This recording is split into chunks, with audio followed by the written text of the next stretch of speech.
Remove the server cover.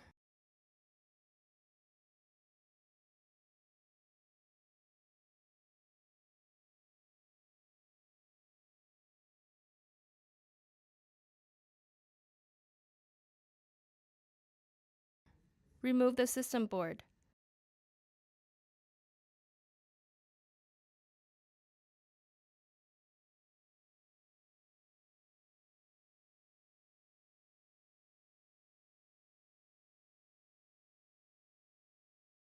Remove the heatsink and fan module.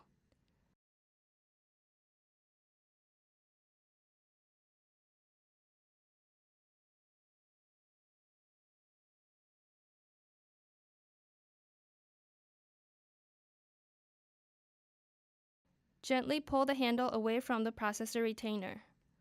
Lift the handle along with the retainer to the fully open position. Hold the processor by both sides and gently lift it away from the processor socket.